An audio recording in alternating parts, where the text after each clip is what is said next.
What is going on, comic book familia? This is Ephraim, Passpoint Comics, and this is my weekly segment. What are you going to be buying? These are books that are going to be coming out tomorrow. It's a new comic book day, and these are books, that I look over, and if they grab my attention, I buy them, and then So yeah, these are just books, like I said, that what you will be reading, and let's get going. But before I get going, has anybody seen the Deadpool clips that they show with Wolverine? I'm not sure I wanted to see that, but I did see it. Sometimes I want to be kept surprised that, when a movie comes out, I don't like seeing like these little sneak previews, so to speak. It kind of ruins the moment of the movie. The movie's still it's going to be out until next year, and they're already showing some clips. I saw them because I did click on when I saw it pop up, but I wish I had not. I'd like to know what your opinion is. Do you like seeing clips of movies before they come out at all? It kind of spoils it for me. So I kind of wish that I didn't see it, because like I said, the movie is not showing until next year, and I thought it was kind of ridiculous that they are showing it already. But that's just my opinion. And I have one person watching right on. Thank you, Dr. Von Hood. Yeah, I'm doing this weekly segment. These are books that will be coming out tomorrow, New Comic Book Day. New Comic Book Day to me is like Christmas every week. I see which books have grabbed my attention, and I'm going to show them in a second. Thanks for joining me. Let me see. So let's get going.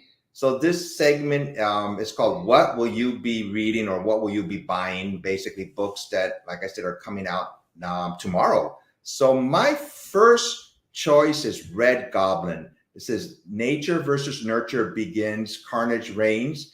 May be over, but Normie Osborn and the Rascal symbiote's problems are only just beginning. For a week, Normie's pacified the symbiote and managed to keep the rabbit killing machine inside it under control. But in this issue, Normie learns that he can't fight nature. This has been a good read. I love this cover. I think it's a cool looking cover. So I have been reading this book, and so far so good. And see who else is here. Oh, my daughter's here. That's two people that are watching. Thank you so much, Miha. What else does she have to say? What the heck? Your daughter? Okay. Who else? Hello, Miha. And one of my buddies is here, Lewis. Hey, Lewis. I'll see you next week. We're going to be going to San Diego Comic-Con next week for the umpteenth time. So we're going to be basically getting in line on Wednesday morning for preview night, and we'll see how it goes this year. And Lewis, my daughter knows Lewis, and they're communicating with you guys.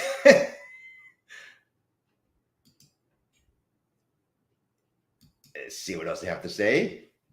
All right, I'm going to get going to the next story, the next book. So the next book on my list that has grabbed my attention is called Antarctica. This is from Top Cow and Image, and this is issue number 1. It's a series premiere. Stargate meets his dark materials in a new non-stop sci-fi action blockbuster. Hannah's life imploded the day her father failed to return from the secretive Smith-Peterson research station in Antarctica. Alone and on the street, she's at her lowest ebb when a friend offers help. Retrained as an engineer, Hannah secures a job at the same Antarctic station to search for her father, and stumbles headfirst into a conspiracy that threatens everything she's ever believed. I love these type of books. They're, indie books, so to speak. So there's no back history of any of these characters. So this one has grabbed my attention. I love this cover. And like I said, it's from Top Cow, and it's issue number 1, and it will be coming out tomorrow. And next story is Miles Morales, Spider-Man number 8. Miles battles the Hobgoblin. Spider-Man, aka Miles Morales, has a target on his spider symbiote back. The most dangerous supervillains in NYC keep coming at him hard. First Rabble, then Cletus Cassidy, and now the Hobgoblin is back and more dangerous than ever. And he's got his glider aimed squarely at Miles. I know this is an homage cover to Amazing Spider-Man, I believe 238. What do you guys think? Do you like this cover? I'm kind of done with homage covers. I mean, I've seen this for this particular comic book, Amazing Spider-Man number 238, done more than once. I'm gonna read this book because I've been reading it, but I kind of pass on this cover. It just doesn't grab my attention that much. What my daughter's saying. Oh, now he acknowledges us. I'm always acknowledging you guys. Come on. So next up, let me see here. Let me hide this one. Next story up, or next book up, is called Rick and Morty, Heart of Rickness. I don't collect Rick and Morty, but this cover just reminds me of Indiana Jones. And so that's why, and it's issue number 1 by Omni Press. So it has grabbed my attention. An all-new limited series adventure into Rick's own heart of darkness from Michael Morisi and Priscilla Tramontano, Transformers. After Summer blows his cover, Rick flees a shady deal with space mobsters and ends up stranded with the kids on a planet mysteriously devoid of any technology they could use to repair the ship. When they're intercepted by savage, furry loincloth-wearing versions of themselves, they discover technology has been forcibly removed from this society, along with their hopes for an easy escape. Will it be enough for Rick to find a way off planet, or does he have to prove who's the rickest Rick of them all? I'm going to buy this book. I love the cover, and I'll give it a read and see how it is. Oh, it looks like my daughter wants to read this book. Yeah, buy it. And then you'll be able to read it. Next up, we have Sirens of the City. New York City, 1980s, runaway teen Layla struggles to survive on the mean streets far from home. But now every supernatural creature from the darkest corners of the urban grime is after Layla and the child the child to be she never wanted growing inside her. The gritty urban fantasy created by Joan Sterer, the gimmick, and Excellence's Kari Randolph shines a light on bodily autonomy in a patriarchal world. I believe this is from Boom Studios. The cover on the left is the main cover, and on the right are some variant covers. I know some of these artists on here. One of them is, I can tell, is Jenny Frison. And yeah, this looks like a cool, interesting book, so I'm definitely going to give it a read. Next, we have Ghost Lore number 3 by Boom Studios. Just this cover, I went, whoa, what's this cover all about? You see like this, a man with his mouth wide open. Then you see like another man inside him. So I haven't read issue number 1, but it grabbed my attention. So I'm going to read that one and, hopefully catch up with number 3 soon. It says, Harmony and Lucas strive to live their lives together in the wake of violent tragedy, but their differences continue to put a strain on the situation. When Harmony encounters another ghost and decides to help them find peace, it may be the final push to put her and Lucas on separate paths. Hey, Whodad, long time no see. Thanks for checking out this video. This video basically are just books that will be coming out tomorrow. I'm just doing a weekly segment for New Comic Book Day. I was supposed to do it yesterday about this time, but I was busy, and you should know we were busy yesterday on Hood Rat's channel, so I decided to do it a day later. And next up, I've been really enjoying Animal Castle. This is volume 2. If you haven't read volume 1, I highly recommend picking it up. It says Animal Castle. Well, first of all, it says on the farm, all animals were equal. In the castle, some are more equal than others. Animal Castle Volume 2 picks up shortly after the events of Volume 1, with Miss B trying to convince the animals not to give in to violence in order to put an end to Silvio's reign. I love the artwork. I love the storyline. I really recommend reading this book. Next, we have Teenage Mutant Ninja Turtles Stranger Things. I went, what the heck? This is a crossover. So I love Stranger Things. And to be honest with you, I haven't read much TMNT books. But when it comes to Stranger Things, I love the TV series. So I'm going to read the first issue of this book and see how it is. It says 11, Max, Dustin, Mike, Will, and Lucas are looking forward to a non-threatening, fun-filled trip to New York City. With the gang hundreds of miles from Hawkins, they're sure to catch a break this time. That is until they encounter a threat both bizarre and familiar, and some allies that are just bizarre. This summer, the kids from Hawkins meet the Teenage Mutant Ninja Turtles. I don't know about this crossover, but like I said, I love Stranger Things, so I'm going to read issue number 1 and see how it goes. Next, we have Fireflies by Jeff Lemire. Jeff Lemire, Gideon Falls, Sweet Tooth, brings you a new tale of small-town surrealist horror in this special extra-length debut issue. When a brutal and violent crime puts the life of an innocent teenage boy in the balance, it sets off a chain of events in bucolic Belle River, Ontario, that will permanently change several residents' lives. And as the manhunt heats up, a lonely girl named Franny Fox will form an unlikely friendship with a fugitive that leads them on an odyssey of discovery and redemption. Whew, it's a long title, but this is by Jeff Lemire, and I've been really enjoying his work recently. This cover on the left, I believe it's by Peach Momoko. So I'm definitely going to pick this book up. It's issue number 1, and it's from Image Comics. Yeah, I agree, Dr. Von Hood. When I seen this cover, I went, okay, TMNT and Stranger Things. I go, what a combination. So I'm definitely going to read the first issue and see how it is.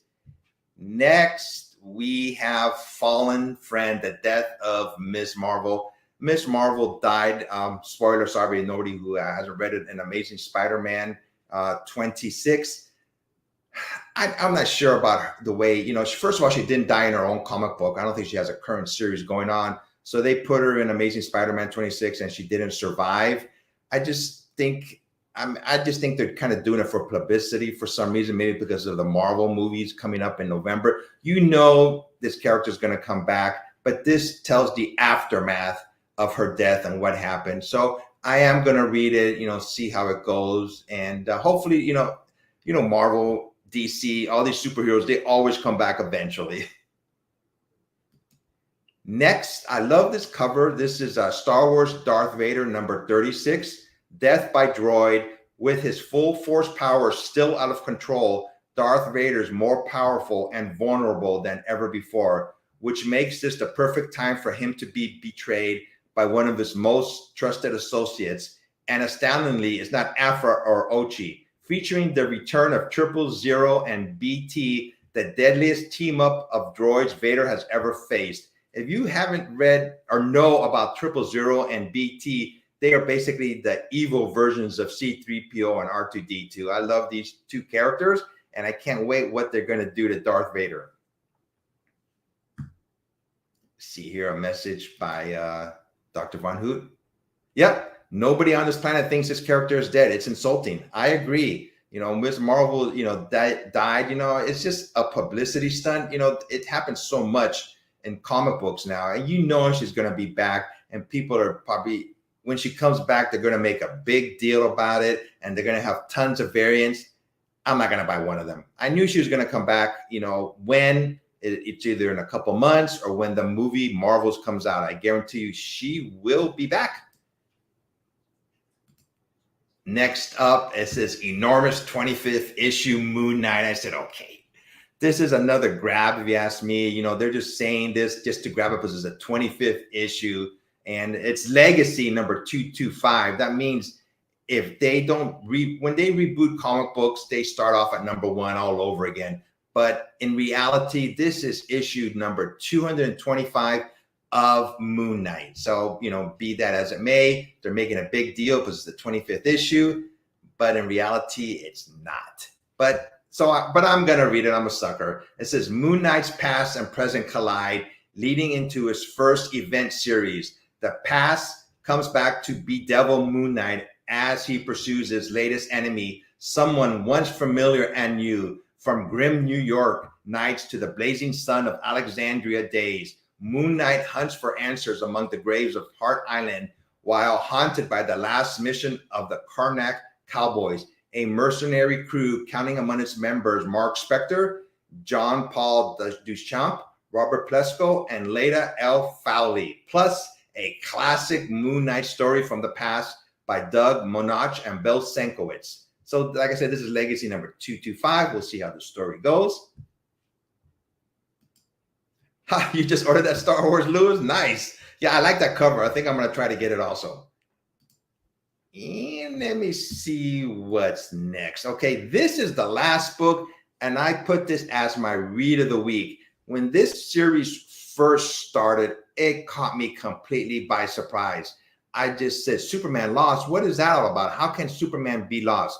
Basically, in issue number 1, he's with Lois Lane, and he tells her, hey, I got to go on a mission with the Justice League. I'll be back in a couple of hours. Unbeknownst to him and the Justice League, of course, something happens, and he goes to outer space, but like just millions, I don't know how far away from Earth he is, but he's lost, and he's trying to find his way back home, but his power has been zapped. He's not as powerful as he was because it's a different sun where he's at, and he's trying to get back to Earth. He makes it back to Earth, but for Lois Lane, he's only been gone for a couple of hours. But in his reality, he was gone for almost 20 years, and he's in a state of shock. He doesn't know. He's lost all confidence in himself, and it takes, Superman, where he's never been before, or tries to. It does a 180, and it shows him really weak, and he's trying to get his life back together again. Like I said, for Lois, it was a couple of hours. For him, he was lost basically in space for over 20 years. This is issue number 5, and it says, at a loss to close the widening gap between herself and Superman, Lois turns to Wonder Woman for help. Clark Kent, attempting to re-enter his life at the Daily Planet, is haunted by the dire consequences of his attempts to defend his second adopted planet from invasion. It's a good read. I highly recommend it, and it is my read of the week. So that's it. I usually, like I said, I do this once a week now. I'm always going to be choosing between 5 and 15 books that have grabbed my attention that I plan to buy and read. This Friday, I'm going to be on YouTube Live on my channel. We are going to be going over San Diego Comic-Con, but it's coming up next week. I'll be there with 3 of my friends, and we're just going to be discussing Comic-Con, what we like, what we don't like about it, just tips from Comic-Con from people who have been going for a long time.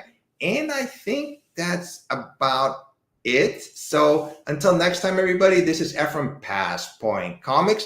Thanks for checking out this video, and I will see you hopefully Friday and hopefully next Monday for my next segment of What Will You Be Buying?